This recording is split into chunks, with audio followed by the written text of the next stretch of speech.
In the world of Exandria, humans weren't free to choose their own fate. From the moment they were born, every person got a class. Combat classes like warriors and mages were seen as symbols of power, privilege, and strength. On the other hand, villagers made up most of the population. Yet, they were seen as the lowest class in society. It was believed they had almost no fighting ability. Most could only farm, manage simple tasks, or live powerless lives at the lowest level of that world. This harsh reality was clear when even a level 3 blue slime was enough to threaten a father and his son, both level 1 villagers. Just when they were about to be killed, a young man suddenly appeared out of a cloud of dust. There was no flashy entrance or dazzling magic, no heroic pose like a savior descending from the heavens. He simply walked up to the monster and crushed it with a single punch, before the father and son could even process what had happened. The young man's status screen popped up. His class was villager, yet his level was 999. That number was practically impossible in the rules of that world. People believed villagers were the weakest class. Everyone said they could only reach level 10. The young man's name was Kagami. He was a villager who should have lived a weak, ordinary life like anyone else. Still, somehow, he had reached the maximum level. The contradiction between his humble class and his impossible strength made Kagami a huge mystery right from the start. Meanwhile, elsewhere, a mysterious girl in a red hood appeared before an ancient cave. Her goal was to find the legendary holy sword. At the same time, Kagami arrived at the security guild to collect his reward after finishing his monster hunt. He received 5 gold coins. People around him whispered, incredulous. They were shocked to see a simple villager hunting monsters alone, but Kagami hardly cared about their reactions. The only thing on his mind was money. He stared at a mysterious item that cost 10,000 gold coins. Meanwhile, other adventurers were complaining that the missions sent by the royal capital were impossible. Kagami immediately chose a quest to hunt 30 blue demons in the ancient cave. His reason was simple. The reward was 1 gold coin. In the town square, the hero Rex appeared. With his blonde hair and flawless appearance, he looked just like the protagonist of a classic heroic fantasy story. Beside him was a beautiful young sage. Rex stood before the crowd and called skilled warriors to join the fight against the Demon King. Through his speech, the humans' view of that world became clear. The demon race was seen as the root of all disasters. They were considered the source of corrupt magic and the creators of monsters. The moment Rex mentioned the Demon King, the crowd got excited and started to cheer, eager to be part of the hero's crew. Meanwhile, Kagami stood quietly aside, calmly observing the whole spectacle. Rex then announced that he was level 90. That number was enough to leave the entire crowd in shock. Well, even in that world, a level 90 was way above most regular humans. However, Rex's noble ideal of saving the world didn't seem as pure as it appeared. A level 86 warrior with 25 years of experience stepped forward. He asked to join the group. In terms of strength and battle experience, he should have been an extremely reliable choice. But Rex immediately rejected him just because he was older. Soon after that, a level 80 priest volunteered. He was turned down for the exact same reason. Meanwhile, Tina, a young priestess at just 16 years old and level 50, was accepted almost instantly. At that moment, it became hard to tell if Rex was recruiting allies to fight monsters or simply picking young and attractive members for his team. Next to Rex was Crawl, the wise royal and the kingdom's 3rd princess. Although she was only level 42, less than half of Rex's level, the troll still naturally held a position in the support team. That was the situation.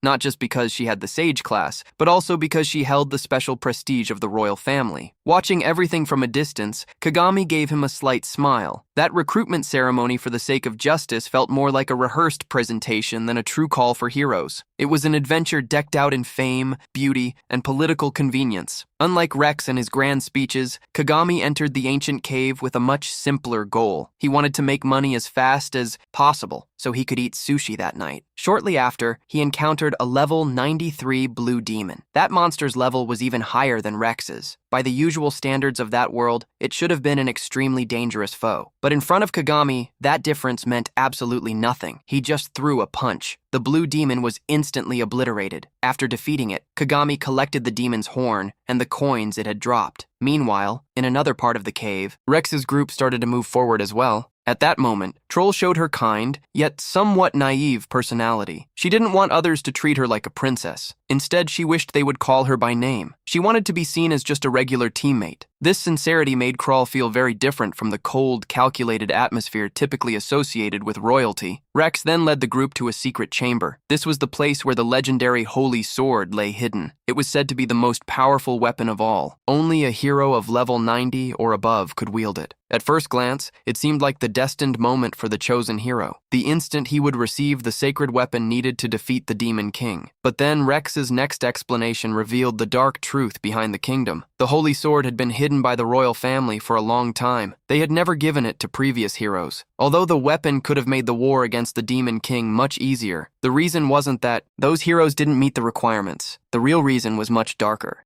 The royal family wanted to keep that glory for themselves, or at least for heroes closely tied to their lineage. The king revealed the location of the sword to Rex, not only because he was strong enough, but because Rex had agreed to form a team with the princess. In other words, behind the glorious mission of defeating the Demon King, there was a hidden political agreement disguised as a talk about justice. At that very moment, the red-haired girl who had appeared near the ancient cave was finally revealed. The horns on her head showed she belonged to the demon race. Her presence near the chamber where the holy sword was hidden made the atmosphere in the cave feel strange. In that same place and time, Rex's hero group, Kagami, and a young demon were all advancing, each towards their own goal. Even Kagami, who was still busy calculating his profits and realizing he now had 952 silver coins, started to notice something was off. There were just too many monsters around.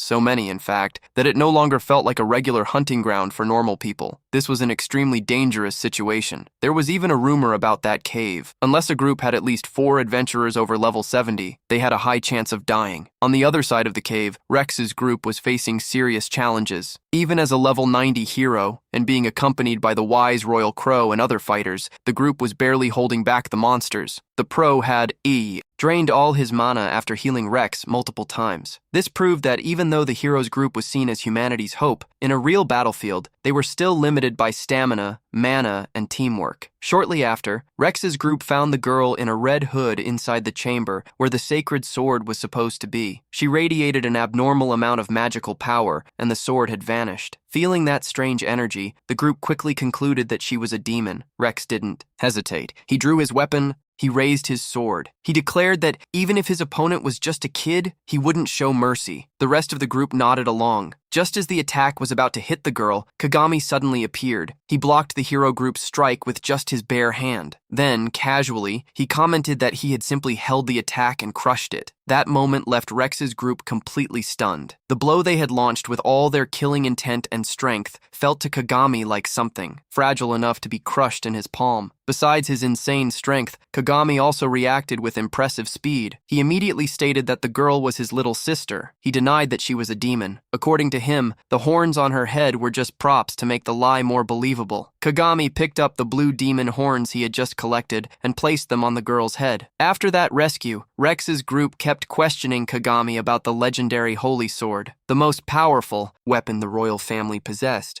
He had been hiding for years. However, Kagami's response hit like a slap in the face of that whole legend. Calmly, he said he had found the sword by chance. Then, he sold it to a merchant at the market. For Rex, that was simply impossible to accept. It was said that the sword contained ancient magic. Only someone with a hero's class could even wield it. But Kagami shattered that belief immediately. He casually crushed part of the stone pedestal with just one hand to prove his point. In the face of such overwhelming strength, ideas like destined classes, legendary weapons, and innate requirements lost all meaning. After witnessing the terrifying power of that simple villager, Crow asked Kagami to join the group that would defeat the Demon King. She said he could make up for selling the sacred sword by helping them on their mission. She promised wealth, fame, and even mentioned the possibility of becoming his wife. In Crow's eyes, that should have been an irresistible offer for a villager traveling alongside a hero.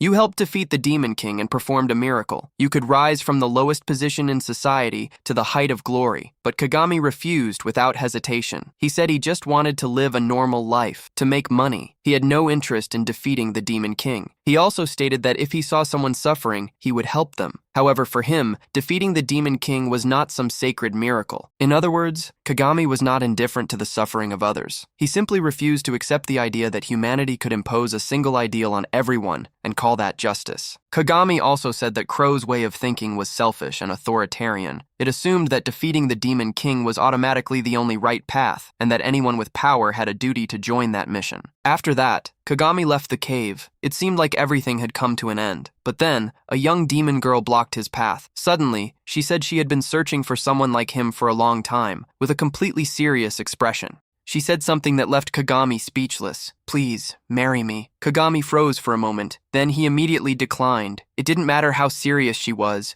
still too young for him, and definitely not his type. But that strange moment didn't last long. Alice soon revealed a secret that changed everything. She wasn't after the Holy Sword to start a war. The truth was that her father was the Demon King. He had been suffering from a serious illness for a whole year. If the hero group got the Holy Sword and marched to the Demon King's castle, her sick father could die while he lay defenseless in bed. Alice also explained that the magical power of demon horns could create monsters. That was why humans hated them. However, Kagami didn't buy the logic that having horns meant someone was guilty. To him, Alice being born with horns wasn't her fault. The real problem was how the world worked. The birthmark had become the reason for two races to keep killing each other endlessly. Meanwhile, the hero's group returned to the empty stone pedestal. Rex stood in silence before it. The legendary Holy Sword had been found by Kagami and sold off like it was some ordinary item. The plan to obtain the world's most powerful weapon and march against the Demon King had failed before it even began. With no other choice, the group headed back to the city of Valmon. However, what tormented Rex now was not just the missing sword. It was also Kagami's words. "You still don't understand how this world works." That hero, who once preached the salvation of humanity, began to feel a deep and bitter frustration. His goal was no longer just to defeat the Demon King. Now he wanted to be stronger than the villager who had humiliated him so thoroughly. Meanwhile, Alice continued to follow Kagami deep into the forest. As it turned out, the marriage proposal was just part of the story. Her true goal was to get a loan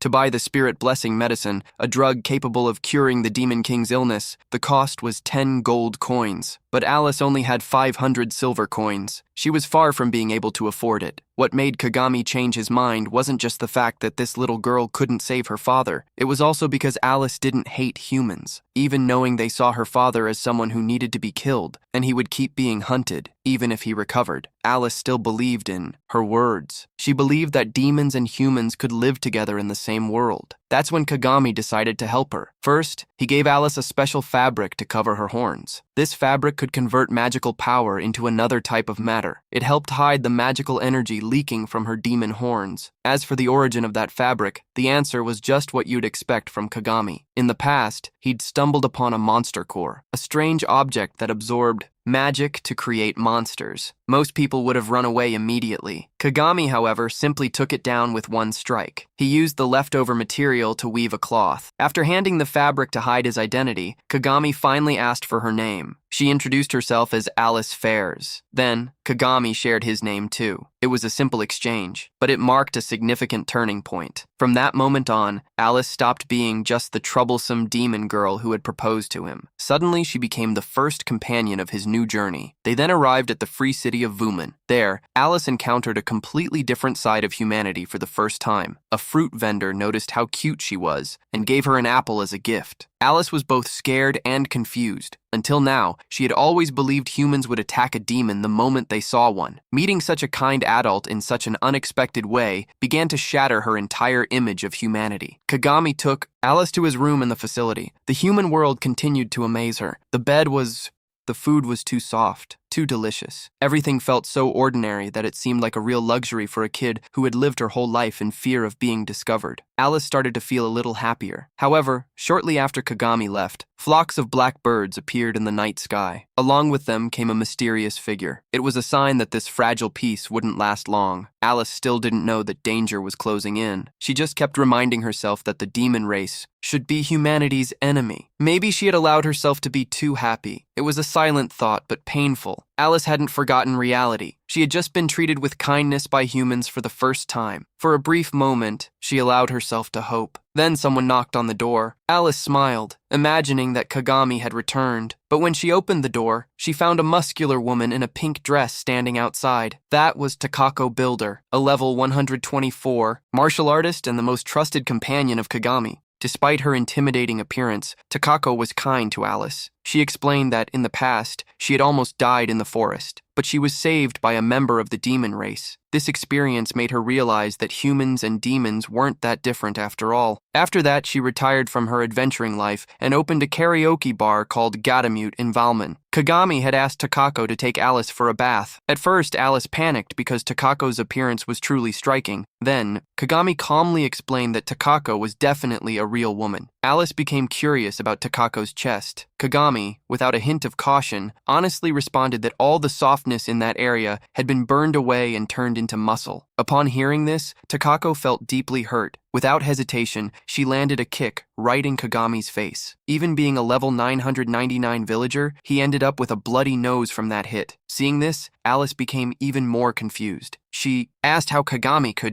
It was strong enough to crush the hero's attack. It could still take hits from Takako, enough to make it bleed. Takako then explained how the class system worked in more detail. The villager class was originally a basic class. It had no real combat power. At the same level, a class specialized in hand-to-hand combat, like a martial artist, was about 3 times stronger than a villager. Furthermore, every 100 levels, a martial artist gained unique skills. Villagers, on the other hand, gained absolutely nothing. In other words, Kagami wasn't strong because the villager class was powerful. He was strong because he took the weakest class available and leveled it up to an insane degree. Takako also admitted that if Kagami fought seriously, she wouldn't have the slightest chance of winning. The level gap was just enormous. But the real question was how Kagami managed to reach that level. Usually, to level up, a person needed to defeat monsters stronger than themselves to gain experience. Alice immediately noticed the big contradiction. From what she knew, that just didn't exist. There are no monsters in the world above level 500. So how did Kagami reach level 999? Even Takako was taken aback by that question. In the end, she could only conclude that no one but Kagami could achieve something like that. He lacked something every living being should have: survival instinct. On top of that, he was ridiculously reckless. But before the mystery behind Kagami could be explained in more detail, disaster struck the whole city. A bloodthirsty bull, at level 53, crashed through a wall and invaded Valmon. At the same time, high above the city, a demon commander appeared riding a giant crow. He loudly declared that the Demon King had officially begun his campaign to destroy humanity. That announcement left Alice completely frozen. She had just received an apple from a human. She had just slept in a soft bed and eaten a warm meal. She had just started to believe that humans and demons might still be able to live together. And now, an army was acting in her father's name.